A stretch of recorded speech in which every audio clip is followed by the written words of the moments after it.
Good evening, everybody. It is our Alpha Traders Sunday evening top 5 plays, as we do every single week. This week, we're going to go over the indices and the 5 plays that we have moving. We have 3 shorts and 2 longs. Usually, it's pretty much been gang long, but with the market changing the way it has, you have to adjust. And there's a lot of things on a lot of charts and a lot of premium reading that, some things are getting hit, some things aren't. And I think there's a lot of opportunity to make money. As always, if you guys are interested, here's our website, alphatraders.com. We are right now, we went back to the 3-day trial. Sorry, I was letting some people in. And just, if you guys want to try us out, it's 3 free days. We've had some great results. We've been making hundreds, I think on Friday made 300% on Tesla puts, 100% on SPY, another 70% on SPY. Sometimes you can just really just get the indexes and get moving. We made 150% on Snow. So we did pretty well Friday after having a rocky beginning of the week. So if you guys are interested, click that button. Super easy. You just click that and you put that in, you're ready to go. All right, let's get to this. So let's start with SPY. So the week that was very tough. 1, 2, 3, 4, 5. You had March 1st. Really tough week, and it's been a really tough 2 weeks for a lot of people here. You can see the descending, the curl over, if you will. There's a lot of support here at 368, 369. It's the same thing. It's a 100-day here. We bottomed at 371, 370, and it was a spike down, and then it popped right back up both times. So it'll be really interesting to see this week, as we had such a strong candle, and it cleared the highs, and it set up a nice gap up for Monday. And then, of course, with positive news of the stimulus, we're probably going to open up around 386 tomorrow. I expect futures to turn right back around, as I said in the room. I think I said it on Twitter too. I was expecting a gap up. I said that Friday afterwards. The momentum, the overtaking of 38.40 on SPX was really, really good. And then, of course, with this, with SPY closing right at 383.85 was the 8-day. So it closed just under the 8-day. And you still got the 21-day up ahead. So they're both still curling down, but 8-day starting to curl even. So we'll see. We'll see if these things really, if tomorrow, if it pumps up and these things start to curl up, it retakes both with some power. I'm expecting personally the highest that we get back to is about right here. I don't think we're going to take out the previous week's high of 391. I think if we get anywhere, it'll be right back to there. But I do think we're going to get to about 387, somewhere right in here, with that initial pop. And then, and then we'll see. My guess is the best thing that you can do here is play small. Don't get overextended. Don't use a ton of your capital. If you guys are, especially if you're a small account, if you're under 25,000, you have day trades, really just take your time, take one trade. And, if you don't know when to time it, you don't want to use a day trade, wait till the very end of the day. Wait for the last 10 minutes, see where it's trending. You might get a good lotto on an option. Right now I'm not trying to long things more than a week out. I'm not seeing the strength. And of course, I'm also not trying until this area is broken. I'm not trying to swing shorts. So we'll see how it goes. But I think gap up tomorrow into a rejection. And I think we kind of hang around the 8-day and then we see. Qs, rough week. Wow. Talk about a fall from grace. There's your channel from the March lows. Really just broke right through it. This channel had been holding the whole time and then just ran right over. The rising yields and inflation are kind of pushing this, because as growth companies, that's a lot of tech. You have the growth sector, and they need to borrow money to grow, whether that's through offerings or from banks or whatever that is. So if there's if the rates are increasing, well, then they're borrowing or their spending is more limited, but they're getting charged more for their debt. So very interesting to see how this works out. I am looking at, my issue with the Qs, this was a great bounce back. It was an oversold bounce. You had 1, 2, 3. I was saying this in the room on Thursday night. I was saying, it's really hard either way, 1, 2, 3 up or 1, 2, 3 down. To have a fourth day in a row where it's like powerful and, for example, 1, 2, 3, 4, 5, you had 5 up days here, but remember this touched the 8th day and boom, and then we had an up day. I think we had a gap up the next day. So this is hard. You just kind of run out of gas. I mean, the sellers just get kind of, I guess for lack of a better term, exhausted here. And then on the volume here, you see how the volume went down and it couldn't breach anymore. So, but the one thing, it didn't retake 312.13. It didn't, or I should say, yeah, 312.04. It didn't retake the highs. And that to me is a little worrisome, because if I'm in the Qs here and it doesn't retake this area here, for me, that's a fade. I do think we get a gap up tomorrow. We'll see where it goes, but if it doesn't get above 312, or it stalls at 312, or gets just above it and then it falls below, it's a really good area to short. And you could probably short it at least back. If you want to scalp it, you could short it back to 309. Maybe take the 309 puts. Actually, they're probably about $3 if you get them up here at 12. And if it falls pretty quick, you'll get a quick 30 to 40%. Or if you want, you can short it and maybe do the 30. We'll say the 307s because that's a good number. They're probably about $1.80, $1.85, just off the top of my head. If they're at 312, and then you should be able to get something in here, because I think what happens is as we fall off here, if it doesn't take out this low, it's just a chop zone and it turns into a bear flag. And then we get one more leg down, maybe not this week, maybe the end of this week, maybe early next week. So IWM, Russell's been taking it pretty hard. They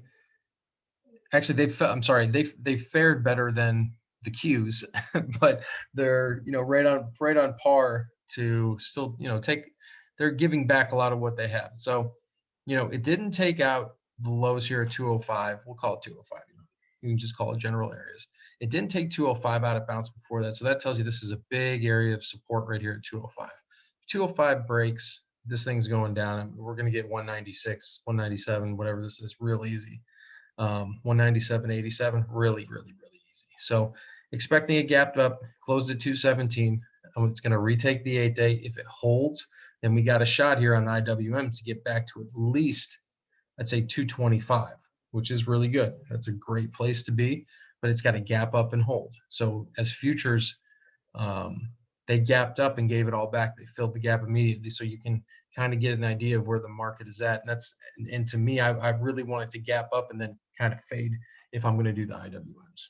And if the VIX is high, by the way, the indexes are sometimes easier to play rather than individual names, because sometimes you might have news on an individual name, or something positive happens and all of a sudden it goes from a free fall into, oh well, it's going to take it all back.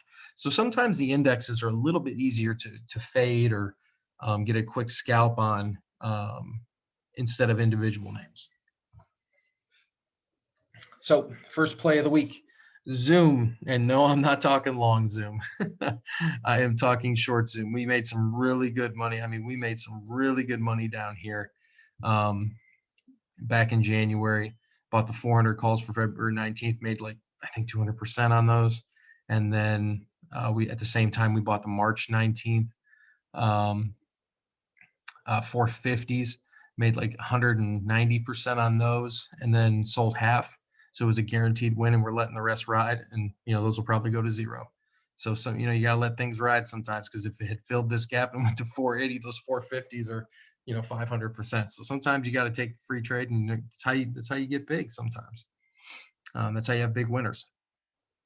So 275 is kind of my area here. I do think you're going to get a little pump here, but the 200-day on the SR flip here, I think is big for a nice place to short. So if Zoom does have a good morning, which it may or may not, I don't know. Not a lot of people are interested in this right now. I mean, obviously you can see the downtrend that it's now in. It's definitely a bear downtrend, especially if it gets below 275. But this is a bearish downtrend. And if you can get into, if it can get close to the 200-day, I think it's a great short. I think it's a great lotto short. I think you're gonna get 20 points on this thing. So, if you can get, and even on the lotto, especially if the market really turns into a weak, um, into a weak market, this is going to lose 314. You could have another epic, if it gets to 275, but even sub 300 that's great. I'm looking personally at, doing the 300 puts. If it does get up to this level again, I might even layer it. I might go, I might just do a lotto spread where maybe I do the 325s and the 300s, just play the 25s and see how that goes. But Zoom looks like another great short. Snowflake, sticking with tech. We made great money on Snowflake. Really interesting to see on Snowflake, because Snowflake, the volatility on Snowflake, super interesting in the sense that if you look at the IV on it, it's just slightly higher than a lot of the other techs, and there's a lot of liquidity here. Since the IPOs never split, there's just a lot of liquidity. There's a lot of people that have been locked up. Maybe they haven't sold their shares, maybe they have, but there's just a lot of movement. There's solid volume too on this. But as you can see, as it fell, it bounced just like everything else in the market, but it didn't retake previous day's high. It just took the previous day's low. So it's really interesting to see. I do think if this thing pops to 250 again, it's support is now resistance. So we'll call it like 252. But the 250 area, I think, is a great place to short. You can go into like, honestly, you do the 230s and the 220s. That's what I'm thinking of. You don't have to do anything, obviously, but that's just kind of what I'm thinking that's through my head that I'm going to play if I see that weakness. Peloton, you can see the theme. So this is just a fall from grace here. So it has some major support here at 92. This is a big area. It bounced right at that area. So, but then it went to the 200 and retook it, which is good. It closed, I think, right above it. So good for the time being.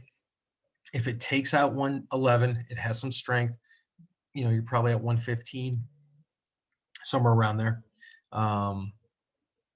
But I would, I think this is a fade personally. If it gets to 115, I'm going to fade the heck out of this thing personally.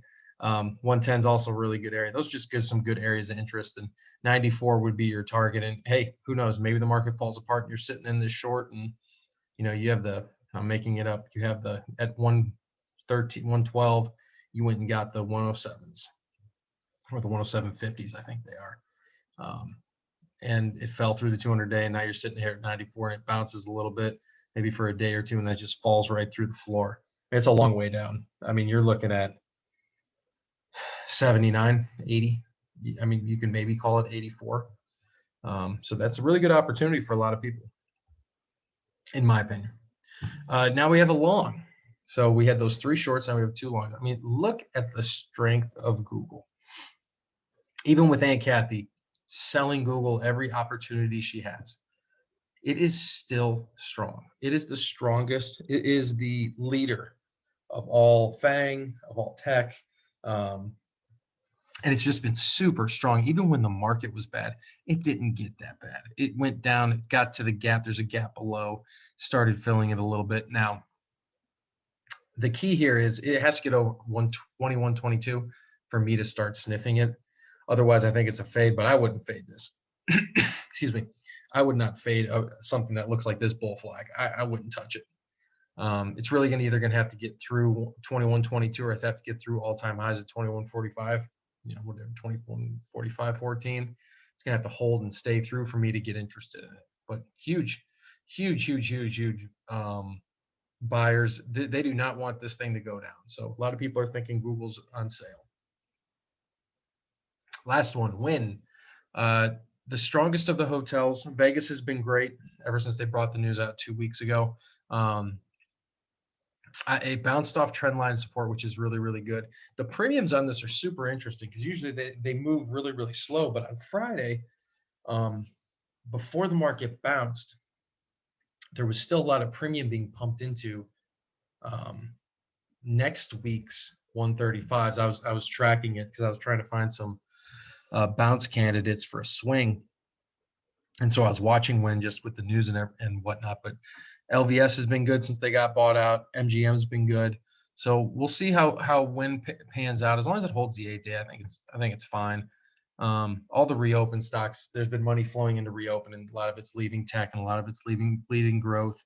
They're scared of the yields and whatnot. So that's our plays for this week. We appreciate everybody again. Come check us out at alphatraders.com. We'll be back every Sunday giving you at least five plays and over the indexes. And we'll see you next week, and good luck out there.